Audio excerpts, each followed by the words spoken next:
कुंभ के मेले में एक पत्रकार जाता है न्यूज़ कवर करने के लिए, लेकिन वहां पर जाने के बाद जैसे ही वो एक माला बेचने वाली लड़की को देखता है तो एकदम से उसकी आंखें फटी के फटी रह जाती हैं। उसके बाद उसके साथ कुछ ऐसा होता है कि उसकी ही एक बहुत ही बड़ी न्यूज़ बन जाती है। क्या हुआ था उस पत्रकार के साथ और कौन थी वह माला बेचने वाली लड़की, पूरी कहानी की सच्चाई जानने के लिए वीडियो को अंत तक जरूर देखें। उत्तर प्रदेश के एक डिस्ट्रिक्ट में एक मनीष नाम का लड़का रहा करता है।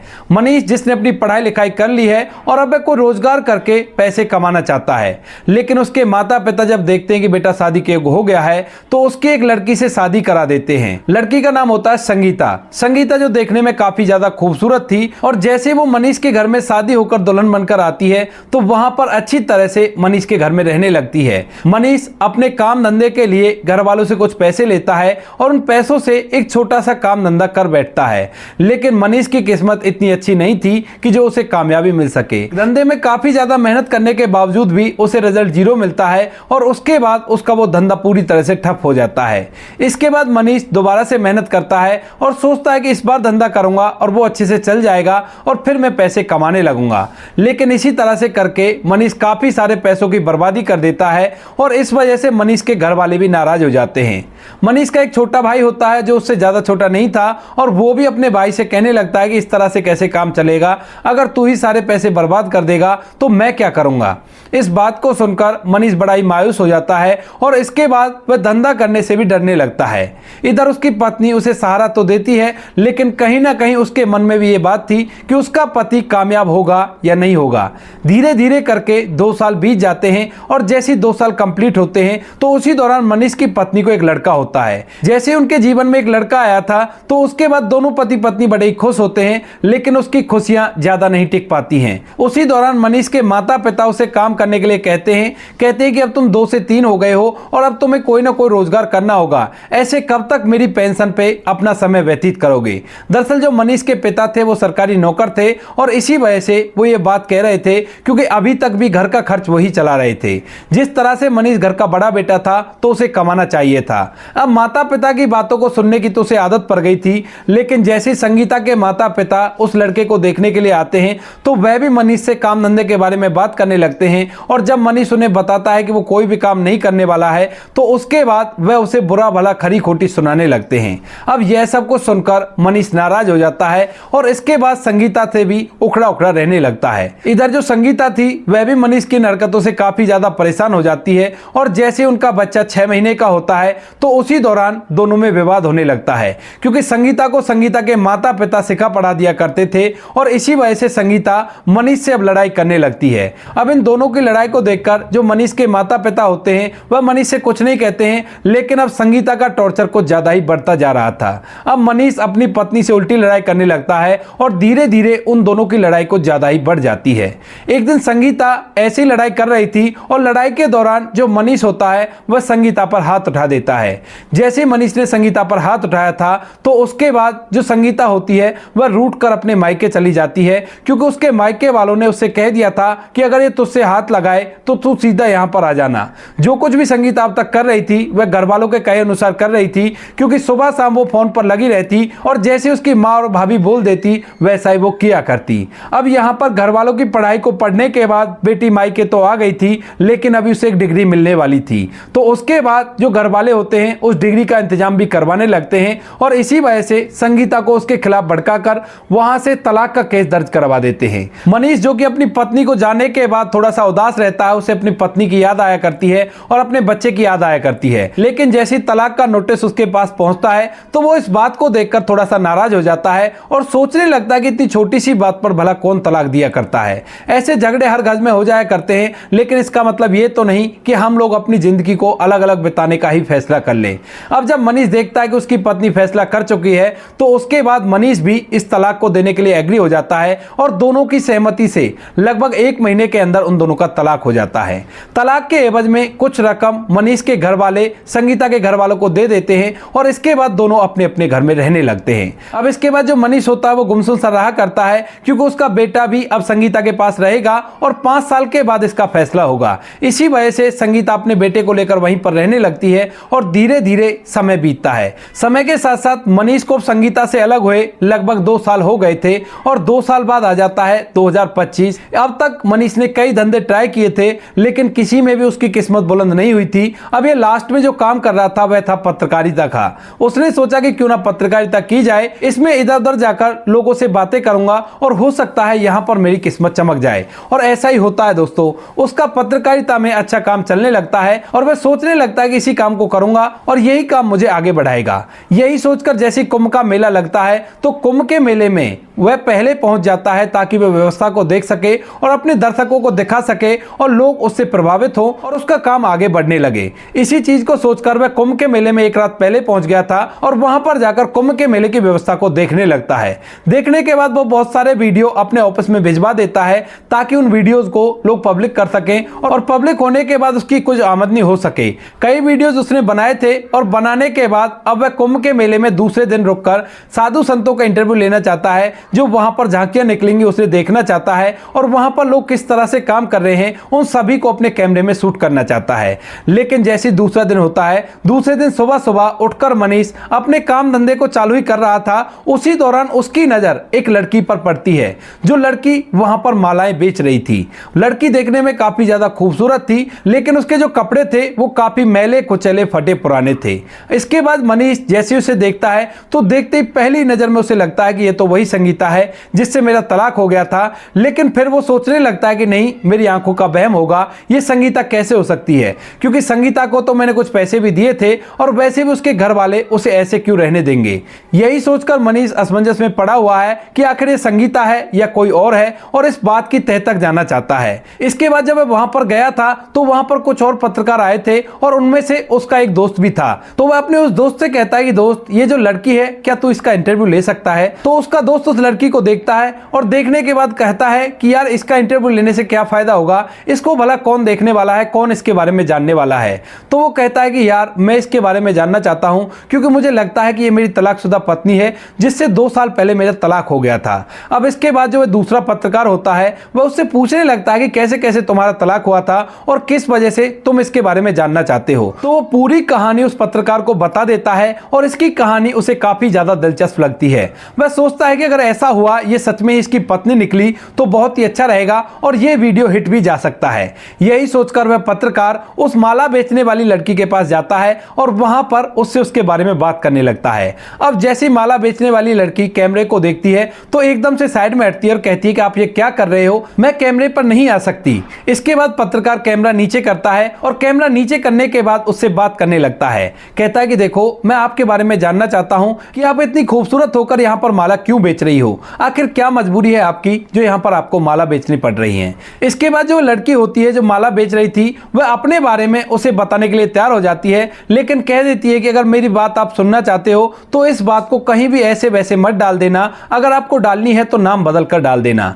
पत्रकार इसके लिए रेडी हो जाता है और जो लड़की माला बेच रही थी वह अपनी कहानी सुनाने लगती है। सबसे पहले वह उसे अपना नाम बताती है और नाम को सुनने के बाद ही वह पत्रकार समझ गया था कि यह और कोई नहीं उसी की पत्नी है, लेकिन फिर भी वो उसकी कहानी को सुनता है। वह कहती है कि मेरा नाम संगीता है और आज से 2 साल पहले मेरा तलाक हो गया था। जब मेरी शादी हुई थी तो मेरा और मेरे पति के बीच में अच्छे रिलेशन थे, कोई भी कैसी भी दिक्कत नहीं थी, लेकिन धीरे धीरे परिस्थितियां ऐसी हो गई जिसकी वजह से मुझे उनसे अलग होना पड़ा। मेरे माता पिता ने मुझे उल्टी सीधी बातें बताई और उन बातों के शिकायत में चलकर मैंने अपने पति से लड़ाई करना चालू कर दिया और एक दिन लड़ाई के दौरान रूठकर मैं मायके चली जाती हूँ और वहां पर मैं उनसे अलग रहने लगती हूँ। वहां पर रहने के बाद सब कुछ अच्छी तरह से चल रहा था, तलाक भी हो गया था और मेरे माता पिता मेरी शादी के लिए दूसरा लड़का ढूंढ रहे थे। इधर जो मुझे पैसे मिले थे तलाक के एवज में 4 से 5 लाख रुपए, वो सारे पैसे मेरे माता पिता के पास थे। तभी अचानक से मेरे माता पिता का एक भीषण एक्सीडेंट हो जाता है और उस एक्सीडेंट के कारण जो मेरी माँ थी उसकी मौत तो मौके पर ही हो गई थी, लेकिन मेरे पिता काफी ज्यादा सीरियस कंडीशन में थे। इसके बाद उन्हें हॉस्पिटल में भर्ती कराया जाता है और हॉस्पिटल में भर्ती कराने के बाद जो मेरे पैसे मुझे तलाक के एवज में मिले थे उन पैसों को उनके इलाज में खर्च कर दिया जाता है। पैसे इलाज में खर्च हो गए थे, लेकिन उसके बावजूद भी मेरे पिता की जान नहीं बच पाती है और मेरे पिता इस दुनिया को छोड़कर चले जाते हैं। जब मेरे माता पिता इस दुनिया को छोड़कर चले गए तो उसके बाद मेरे भैया भाभी ने मुझे अपना असली रंग दिखाना चालू किया और छोटी छोटी बातों को लेकर वो मुझे ताना मारने लगे। अब मेरे पास मेरा बच्चा भी था तो इसी वजह से मैं उनकी बातों को सहन करती रही और वहीं पर उनके साथ मिलजुल कर रहने लगी। लेकिन धीरे धीरे उन लोगों ने मुझे इतना परेशान कर दिया कि अंत के दर्जे मुझे अपना घर छोड़ना पड़ा और घर छोड़ने के बाद मैं अब एक किराए के कमरे में रहा करती हूँ। जितना काम मैं घर पे किया करती थी उसके हिस्से का अगर आधा काम भी करती हूँ तो उससे मेरे और मेरे बच्चे के गुजारे लायक पैसे मुझे मिल जाते हैं और उन्हीं से मैं अपना गुजारा कर रही हूँ। ऐसा कहते हुए वह फूट फूट कर रोने लगती है। अब जो सामने पत्रकार बैठा था वो उससे कहने लगता है कि अगर ऐसी बात है तो आपको अपने पति को बताना चाहिए था, शायद हो सकता है वो आज तक भी आपसे प्यार करते हो और आपको अपनाने के लिए तैयार हो जाएं। लेकिन तभी वह कहने लगती है कि अपनाना तो चाहिए था, लेकिन तलाक की पहल मैंने अपनी तरफ से की थी तो मैं उनका सामना भला कैसे कर पाती। इसी वजह से मैं उनके पास नहीं जा सकती। जैसे उनका बेटा 5 साल का हो जाएगा तो उसके बाद मेरी और उनकी मुलाकात होगी कोर्ट के थ्रू, क्योंकि वो भी अपने बेटे को लेना चाहेंगे। और 5 साल बाद जब मेरी और उसकी मुलाकात होगी तो उस समय पर उससे कहकर देखूंगी, अगर वो मुझे माफ कर दे और मुझे अपना ले तो बड़ा ही अच्छा होगा। ऐसा कहते हुए उसकी आंखों से आंसू टपकने लगते हैं। लेकिन तभी जो पत्रकार होता है वो उसे शांत कराता है और कहने लगता है कि अगर आपके पति आपको अभी मिल जाएं तो आप क्या करोगी। तो वो कहने लगती है कि मैं उनके पैर पकड़कर उनसे माफी मांगूंगी और कहूंगी कि मुझे माफ कर दो और मुझे अपने साथ रख लो। अगर आप मुझे घर के अंदर भूखा रखोगे तो मैं भूखा भी रह लूंगी, लेकिन आज के बाद आपसे कभी भी लड़ाई नहीं करूंगी। इसके बाद जो पत्रकार बैठा हुआ था वह एकदम से मुस्कुराने लगता है और मुस्कुराते हुए मनीष को आवाज लगाकर वहीं पर बुला लेता है। मनीष जो कि थोड़ी दूर खड़ा होकर राह देख रहा था कि यह मुझे आकर बताएगा कि यह संगीता है या नहीं है, लेकिन जैसे ही वो पत्रकार उसे अपने पास बुलाता है तो वह समझ जाता है कि सामने जो लड़की है जो माला बेच रही है वह उसकी वही पत्नी संगीता है जिसने उसको 2 साल पहले तलाक दे दिया था। इसके बाद मनीष वहां पर आता है और जैसे संगीता मनीष को अपने सामने देखती है तो एकदम से उसके पैरों को पकड़कर फूट फूट कर रोने लगती है। वहां पर जितने भी लोग थे वो सभी वहां पर खड़ा हो जाते हैं और खड़ा होकर ये देखने लगते हैं कि एक पत्रकार के पैरों को पकड़कर एक माला बेचने वाली लड़की क्यों रो रही है। कुछ लोग समझते हैं कि हो सकता है इस लड़की ने कुछ गलत काम कर दिया हो और इसने उसका फुटेज ले लिया हो, इसी वजह से इससे माफी मांग रही है और कह रही है कि मुझे माफ कर दो। लेकिन उसके बाद जो वह पत्रकार वहां पर खड़ा हुआ था वह भीड़ को बता देता है कि ये दोनों पति पत्नी हैं और इनका तलाक हो गया था, लेकिन आज ये लोग मिले हैं और इसकी पत्नी से माफी मांग रही है। यह सुनकर भीड़ इधर उधर जाने लगती है, अपने काम धंधे में लग जाती है और सोचते हैं कि चलो ठीक है, जो हो गया सो हो गया, अब इनका घर बच जाए तो बड़ा ही अच्छा है। इसके बाद जो मनीष है वो संगीता को उठाता है और उठाने के बाद सबसे पहले उसे चुप कराता है, क्योंकि संगीता का रो रो कर बुरा हाल था और वह रो रो कर ही उससे माफी मांग रही थी। अब संगीता थोड़ी देर में शांत होती है और शांत होने के बाद जो उसका दोस्त पत्रकार होता है वह उसको संगीता की पूरी कंडीशंस बता देता है और कहता है कि अभी तुम्हारे साथ जाना चाहती है, क्या तुम इसे अपनाओगे। तो इस बात को सुनकर जो मनीष होता है वह संगीता से कहता है कि संगीता अपना तो मैं तुम्हें लूंगा, लेकिन उसके लिए मुझे अपने माता पिता से बात करनी होगी, क्योंकि आज तक भी मैं उनके पास ही रहा करता हूं और वही मुझे अपने साथ रख रहे हैं। इसके बाद जो संगीता है वो अपने पति से कहने लगती है कि ठीक है, अगर ऐसी बात है तो माँ बाबू जी से बात कर लो और उसके बाद मुझे बता दो। इसके बाद जो मनीष है वो कहने लगता है कि वो बात तो हो जाएगी, लेकिन तुम ये बताओ कि अगर तुम यहां पर हो और जिस तरह से तुम बता रही थी कि तुम अलग रहा करती हो तो अब बच्चे की देखभाल कौन कर रहा होगा। तो वो कहने लगती है कि जहां पर मैंने किराए का कमरा लिया है वहीं पड़ोस में एक महिला है जो काफी ज्यादा बुजुर्ग है और वह मेरे बच्चे को अच्छी तरह से अपने पास रखा करती है। जब मैं काम करने के लिए जाया करती हूं तो वो बच्चे की देखभाल अच्छे से कर लिया करती है, इसी वजह से मैं अच्छे से काम कर पाती हूं और आराम से हम दोनों का गुजारा हो रहा है। इस बात को सुनकर मनीष को शांति होती है, क्योंकि उसके दिमाग में चल रहा था कि कहीं बच्चे को कुछ हो तो नहीं गया जो इसके साथ बच्चा नहीं है। इसके बाद जो मनीष होता है वह अपने माता पिता के पास फोन करता है और फोन करने के बाद उन्हें पूरी कंडीशंस बताता है। कहता है कि यहां पर मुझे संगीता मिली है और कह रही है कि मुझे माफ कर दो, मैं तुम्हारे साथ दोबारा से अपने जीवन को व्यतीत करना चाहती हूं।